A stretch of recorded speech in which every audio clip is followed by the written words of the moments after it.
Vou ser muito direto, é? Olha neste momento como o principal risco de destruição da identidade da economia social e solidária. Até sendo um bocadinho mais agressivo, eu diria que é neste momento o principal inimigo. Não, pelo seguinte, eu costumo dizer que neste momento isto que eu vou dizer não está ainda completamente consolidado, o que eu vou dizer agora a seguir.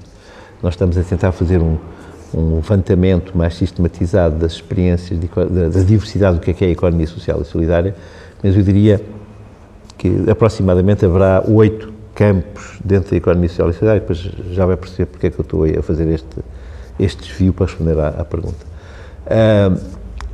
Sem qualquer ordem específica, mas eu diria que há um campo dentro da economia social e solidária que é constituído sobretudo pelas imensidão de coletividades de cultura, recreio e desporto, que estão espalhadas por todo o território, há quase que uma por aldeia, ou pelo menos há várias por freguesia, e que desempenham um papel importante em coisas como o convívio social, ou, por exemplo, a abertura de bares ou cafés nas aldeias, a promoção de bandas, escolas de música, teatro amador, coisas deste género, o desporto e a ocupação dos jovens em atividades desportivas, em vários tipos de desporto.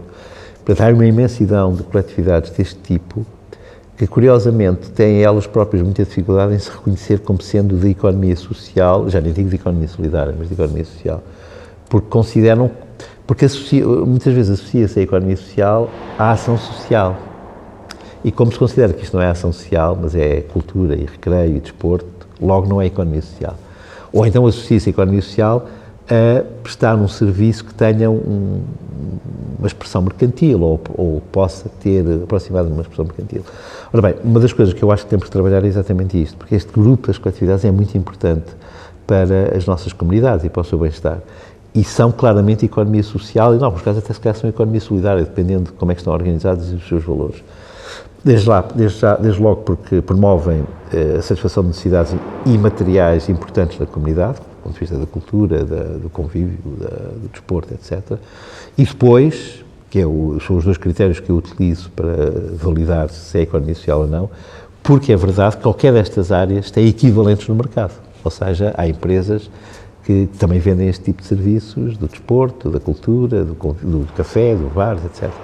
E, portanto, há que trabalhar junto a estas coletividades a sua pertença à economia social, que elas podem ser um aliado importante nesta afirmação deste domínio da economia social e solidária. E muitas delas, até como funcionam, de facto estão mais próximas já da economia solidária do que da economia social. Bom, portanto, este é um domínio. O segundo domínio é de todas aquelas organizações e grupos informais que têm essencialmente como tarefa a ação social assistencialista, baseada sobretudo em trabalho voluntário e em donativos ingênuos que mobilizam ou que fazem leilões ou coisas do género. Vamos falar de coisas como as conferências de São Vicente de Paulo, Cáritas, coisas desse tipo. Este segundo grupo é também economia social, muitas vezes informal, mas é. Tem uma característica curiosa, é que normalmente não dependem do Estado, porque auto-organizam-se e com base nos seus próprios recursos e muito na economia do voluntariado e da dádiva conseguem responder às questões, não é? Mas é, portanto, um outro segmento da economia social, onde, por exemplo, situam alguns bombeiros, algumas associações de bombeiros. Bom, depois temos um terceiro grupo, que é o grupo dos que vivem, sobretudo, à base de protocolos com o Estado. E aqui encontram, sobretudo, o caso das IPSS e algumas associações de bombeiros e até algumas ONGDs, não é? Que desenvolvem a sua atividade e fazem, sobretudo, sob a tutela ou alguma dependência do Estado. O que acontece com estas organizações, normalmente, é que se deixaram cair numa subordinação ao Estado, por causa desta dependência, nomeadamente do ponto de vista financeiro. O que significa que acabam por ser uma espécie de serviços públicos externalizados, não é? Na resposta aos idosos, às crianças, ou ao processo de desenvolvimento, etc. Isto é um terceiro grupo. Depois temos um quarto grupo, que é o grupo da economia social, nomeadamente cooperativas e algumas mutualidades, que se aproximaram tanto do mercado que, na prática, deixaram de ser economia social e passaram a ser iguais ao mercado, embora mantenham juridicamente as formas associadas à economia social, ou seja, são cooperativas. O caso do ensino superior, por exemplo, Muitas universidades privadas são cooperativas, mas são falsas cooperativas, a bem dizer. Portanto, este é o quarto grupo. O grupo, de certa maneira, prostituiu a ideia de economia social porque acaba por usar esse subterfúgio, mas não é economia social. Mas, portanto, está lá debaixo do chapéu e aparece nas contas satélites do INE, por exemplo, que são cooperativas ou mutualidades. Depois há um quinto grupo, que é o grupo que eu chamo a economia social mais fiel aos princípios dos primórdios, princípios originais, que existem em Portugal, sobretudo no campo das cooperativas e de algumas associações, e que se mantenham, digamos, quase que imutáveis na defesa desses princípios e por isso olham com desconfiança qualquer novidade, quer a novidade do empreendedorismo social e dos negócios sociais, quer a novidade da economia solidária. Portanto, estão ali arraigadas, giram muito à volta do setor que é coordenado ou que é enquadrado pelo CIRIEC em Portugal, este quinto grupo. Depois temos um sexto grupo, que é esse que estava a dizer, que é o grupo da novidade, ou seja, é o que está na moda hoje. É o grupo que se autodesigna com expressões como empreendedorismo social, como economia de impacto, como inovação social, como social business ou negócios sociais, que utiliza as novas tecnologias dos títulos de impacto social e coisas desse género. Este grupo também tem alguma diversidade no seu interior, mas basicamente corresponde a esta ideia. É possível e desejável casar o melhor de dois mundos, que é a eficiência que vem das empresas com a nobreza que vem do social. É este, no fundo, o slogan, não é? É possível casar e, portanto, retirar o que de bom as empresas e o mercado faz com o que de bom a área social tem desenvolvido, que é, sobretudo, as suas finalidades, o seu empenhamento, a sua dedicação à causa. Se casarmos isto com profissionalização, com investimento social, com modelos de gestão empresarial, com o conceito de inovação trazido das empresas, temos o melhor dos dois mundos. Isto é, no essencial, a argumentação. Na prática, este modelo corresponde a uma certa investida do mundo mercantil e empresarial, do mercado, na área social. E investida porquê? Daquilo que detectamos até agora, daquilo que observamos até agora, eu diria que por duas razões. Uma é uma razão de imagem, de moralização, ou seja, convém ao mundo mercantil e das empresas dar uma imagem social no momento em que precisamente há uma série de situações de corrupção e de causas, sobretudo do mundo financeiro, que deram e que provocaram a crise. Portanto, é importante dar uma imagem que nós também temos preocupações sociais. Nós, o mundo das empresas e do mercado, também temos preocupações sociais, também vamos ajudar os pobrezinhos, também vamos apoiar a economia social e vamos, inclusive, dar-lhe o nosso suporte de eficiência, não é? Dos nossos modelos, dos nossos instrumentos, dos nossos indicadores, etc. E por isso, este sexto grupo da economia social, chamado empreendedorismo social, está muito ligado, e às vezes até se confunde, com a responsabilidade social das empresas. E às vezes as coisas aparecem quase como sendo todas do mesmo saco. O exemplo disso é o Portugal Economia Social, que foi organizado por uma associação empresarial, a AIP, não é? E onde estavam, na nave principal, sobretudo o quê? Sobretudo, sei lá, o Continente, com a sua responsabilidade social, estavam as fundações empresariais, a Fundação PT, a Fundação EDP, etc., que no fundo são modelos que as empresas e o mercado criou, as fundações empresariais são exatamente isso, para investir e apoiar no setor social, para dar a tal ideia de que também somos responsáveis, também temos preocupações sociais e, portanto, há aqui uma investida que tem a ver com esta moralização. Bom, eu também não quero meter tudo no mesmo saco, acredito que é capaz de haver aqui algumas boas intenções, mas, em alguns casos, é sobretudo uma operação de cosmética e de imagem, e era importante fazermos um estudo em Portugal que já foi feito em França, onde se provou, no caso em França, que aquilo que as empresas investem no social é mais do que compensado pelo que elas poupam em impostos e em custos contabilísticos de outro género. Portanto, há um trabalho que foi feito em França, compara o investimento social destas fundações e das empresas, da responsabilidade social, com os ganhos depois de natureza fiscal e contabilística que decorrem daí. E esta parcela é muito maior do que esta. E, portanto, há aqui, claramente, um benefício económico por detrás do que parece ser uma preocupação social. Não é? Isto é uma das razões que faz com que alguns falem, inclusive, de uma moralização do capitalismo, do ponto de vista da imagem. Mas há outra razão não tão nobre, que é, e essa também começa a aparecer, que é o facto de muitas empresas perceberem que há novos mercados na área do social e na área do chamado bem comum, por exemplo, o caso da água, não é? A água é um bem comum, mas há uma estratégia em curso, por parte de empresas como a Nestlé, de privatizarem a água e se apropriarem de um bem que vai ser fundamental nos próximos anos e, portanto, que é uma fonte de negócio. Bom, e, portanto, há aqui uma segunda razão que faz com que esta incursão do empresarial no social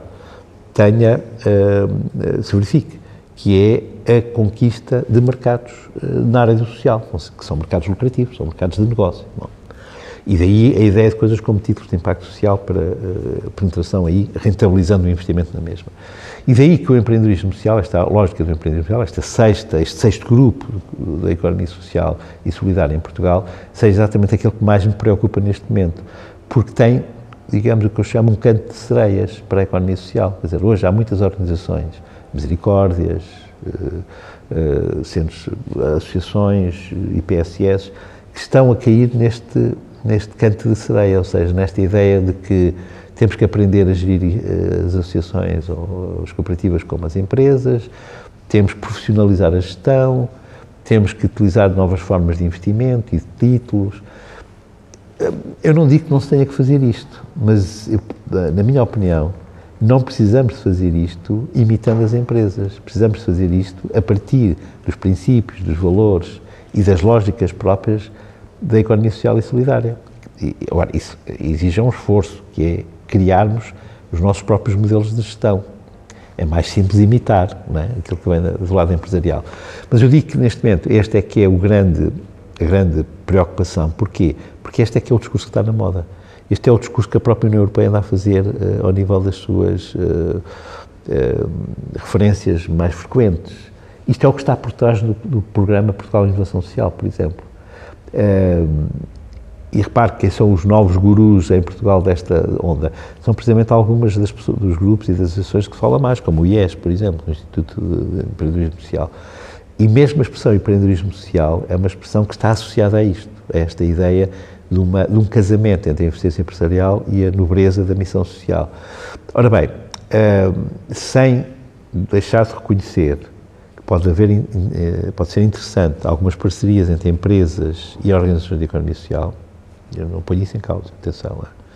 Há de facto interesse, e há até interesse em ações conjuntas e até em apoios, mas que o façamos de forma paritária, ou seja, como parceria e não como influência, como imitação. Ou seja, e desse ponto de vista eu confio mais nas parcerias que existem já em alguns casos, até por parte de organizações que fazem parte da nossa rede, com empresas, mas que são empresas territorializadas, ou seja, que vestem a camisola das suas comunidades e onde é possível fazer uma negociação de igual para igual e, portanto, efetivamente parceira, não é? Onde há parcerias efetivas. Isso é absolutamente aceitável e válido, acho que é importante, e eu próprio defendi isso através do conceito de governança partilhada, ou seja, em que todos os atores se encontram para regular os problemas da sociedade, mas de igual para igual, e as empresas aí têm um papel importante junto às organizações de economia social e solidária, mas isso é diferente de subordinar as organizações de economia social e solidária ao modelo empresarial, que é aquilo que este discurso anda a fazer. E por isso este sexto grupo é um grupo que me preocupa, porque ainda por cima, um dos defensores desta lógica tem muito prestígio internacional e está a ser usado como um dos argumentadores deste modelo, que é o Muhammad Yunus, não é?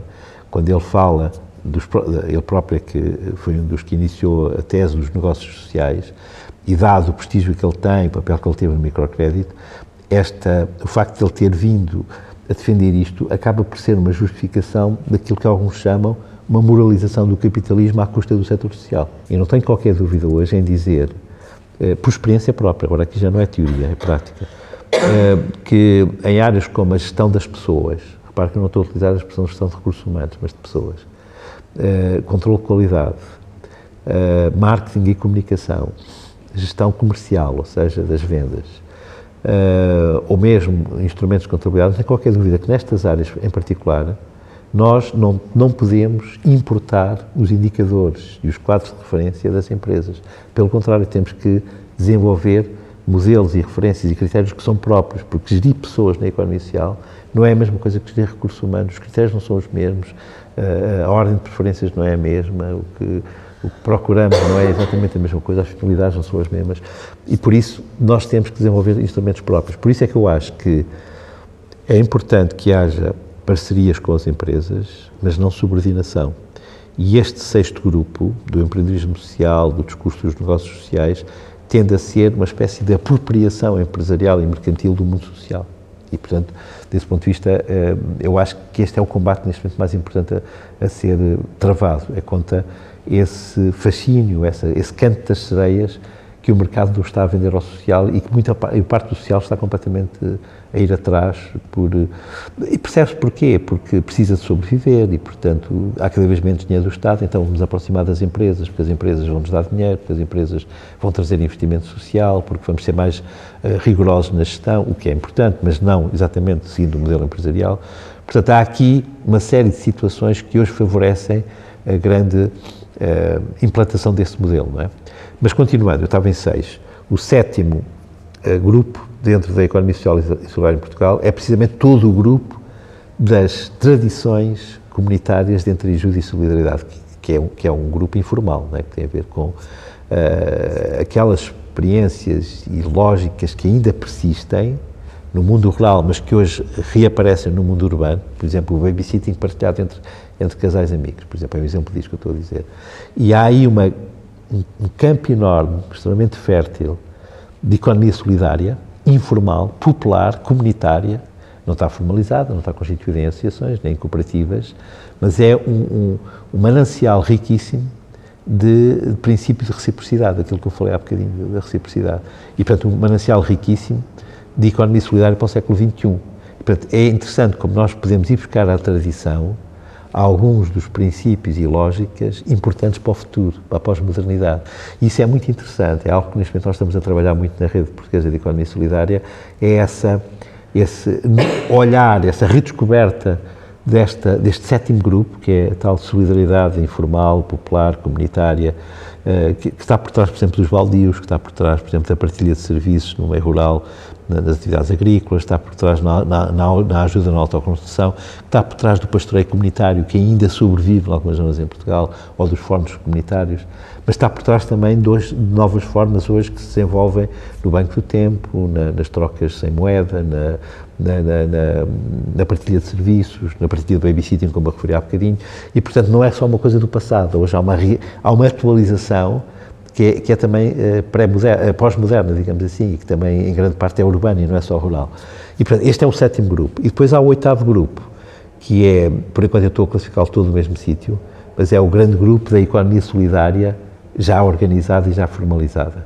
E é um grande grupo muito diversificado, com uma enorme diversidade de coisas, onde aparecem coisas ligadas aos bancos do tempo, também já organizadas, ao comércio justo, às formas de finanças éticas alternativas, às moedas sociais, aos mercados solidários locais, à permacultura e à economia de transição, à chamada economia neo-humanista, a N designações que hoje surgem, aquilo que alguns autores têm vindo a chamar a outra economia, ou a economia alternativa, e que muitas delas se reconhece no conceito que tem vindo a ser proposto de economia solidária. E este é o oitavo grupo.